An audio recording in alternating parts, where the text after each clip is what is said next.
Got a lot of international news to tell you about today on CNN 10. Thank you for coming along with us. I'm Azuz at the CNN Center. First report takes us to the Middle East, where the fight is getting more intense in one of the last parts of Syria that's controlled by rebels who are fighting the government. Eastern Ghouta is a suburb of Damascus, the Syrian capital. Almost 400,000 people live there, and Eastern Ghouta has been completely surrounded by Syrian government forces for more than 4 years. It's supposed to be what's called a de-escalation zone, meaning an area where civilians can live without being targeted by anyone fighting in Syria's civil war. But observers in the region say that shelling and a series of airstrikes by the Syrian government have killed at least 250 civilians in the past 48 hours and turned parts of eastern Ghouta to rubble. A hospital director there says the airstrikes are nothing new, that they've been going on for years, but that residents have never seen anything like the violence of recent days. So why was eastern Ghouta targeted? The Syrian government says rockets and mortars were launched from there on Tuesday and that they killed 5 civilians and injured 20 others. Government media say the Syrian army responded with, quote, precise strikes that targeted rocket launchers and defensive positions of the armed rebels there. The ISIS terrorist group has also played a part in Syria's civil war, but it's lost a lot of ground in the country over the past year, and Syrian government forces, supported by Russia, are making a major effort to take over the remaining areas that are held by rebels. The civilians who live in eastern Ghouta say they expect the government will launch an offensive on the ground in the days ahead.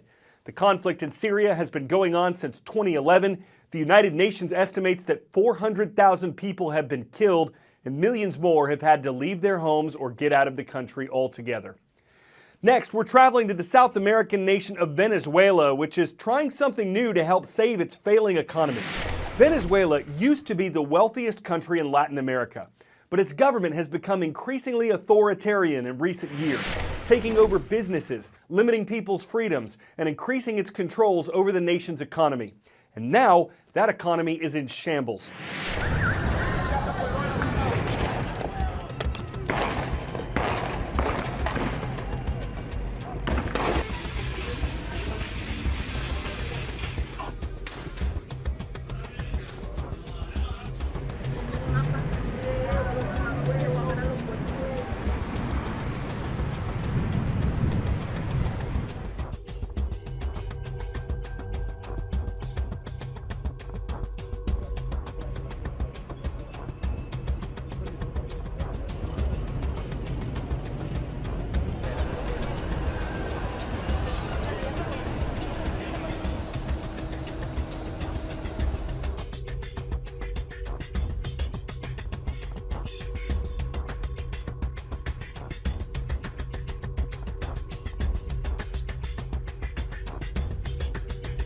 Anuncio el aumento del 40% del salario mínimo nacional y de todas las tablas salariales a nivel nacional de maestros. And now, with its currency almost completely worthless, Venezuela's government is turning to a cryptocurrency like Bitcoin to try to bring in revenue. It's called the Petro. It's the first government cryptocurrency in the world. It's hoped to bring in more than $2 billion for Venezuela, and it's supposed to be supported by Venezuela's reserves of crude oil and precious metals like gold. Some investors say the idea is innovative and that it might attract investment from the Middle East, Europe, and Asia. But many economists say the Petro is not going to solve Venezuela's problems of food shortages, decreasing oil production, and people leaving the country. Venezuelan President Nicolas Maduro says an economic war against his country that's been waged by the U.S. and other nations is responsible for Venezuela's problems. U.S. President Donald Trump says the Venezuelan government is a dictatorship, and America is one of several countries that wants Venezuelan President Maduro to either leave or democratically reform his government. 10-second trivia. Which of these events was not part of the first Winter Olympics, which were held in 1924? Curling, ice hockey, military patrol, or luge? In the events that became known as the first Winter Olympics, luge was not an event. It didn't become part of the games until 1964. In addition to the athletes, the events, and the weather, a lot of attention on this year's games has centered on North and South Korea.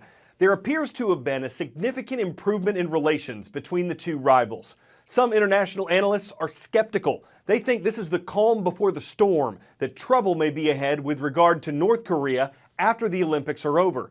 Others think the positivity is a sign of good things to come. What does a flag mean to you? For some, it's pride. For others, symbolism. For Korean athletes at the 2018 Winter Olympics, it means bringing together two countries still technically at war. Until the end of 2017, the relationship between the two Korea was very, very cold. Almost the war is imminent at the time, as usual circumstances. But this conflict-laden atmosphere certainly changes because of the Olympic Games. Dr. Jung-Woo Lee is a Korean academic currently researching the Winter Olympics in Pyeongchang. It is quite difficult to say whether this mood of the dialogue maintained after the Olympic game, but at least it is a very, very good sign for the two Korea, and they also agreed to have another conversation to ease military tension over the Korean peninsula. Some hope that this could be like the ping-pong democracy that helped thaw the Cold War relations between China and the USA in the early 70s. How do you think this compares to ping-pong diplomacy between the US and China? There is something quite similar here. Ping-pong diplomacy in the early 1970s was meant to initiate something. Here, the Pyeongchang Winter Olympics are also used as a kind of spark to initiate something else. But then there are also a lot of other issues where, we don't find any commonalities. There hadn't been a war in the same way as the Korean War still overshadows relations between North and South Korea and America and so on. So yes, there is a degree of similarity, but they're quite different. See, this isn't the first time North and South Korea have marched together. In 1991, at the World Table Tennis Championships in Japan, the two countries competed as one for the first time. Since then, the two walked out together no fewer than 7 times at different world events. South Korean speed skater Bo-ra Lee participated in the 2006 Winter Olympics in Turin under the unified flag. She spoke to CNN about what it was like.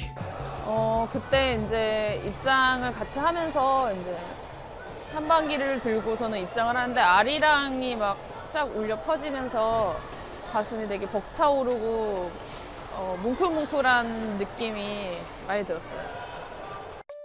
But while emotions were high for athletes, neither the flag nor the games have done much to progress peace talks in the past. This has happened before, but it hasn't really brought about much material change. So, what's to say that this time's any different? Well, it has happened before, but the context was slightly different. It happened before to really communicate foreign policy that usually happens behind closed doors to the people.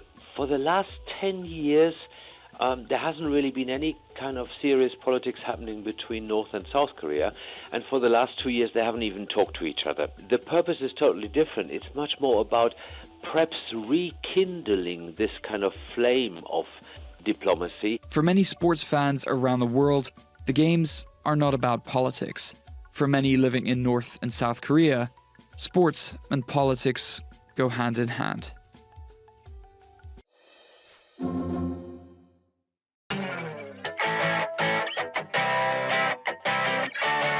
A set of dentures belonging to first U.S. President George Washington is preserved at his historic home, but a lock of his hair might have recently fallen out of history.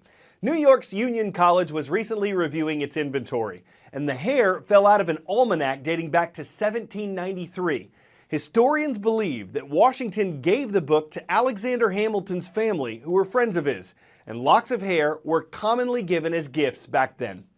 It was a way to show you really keratin, that you filament to do something special even if that meant tearing your hair out. Some historians may bristle about the assumption. They may have a strand of doubt and demand a DNA test to get a lock on the facts so that no one's sideburns. But either way, it's where today's show split ends. We hope you like our style on CNN 10.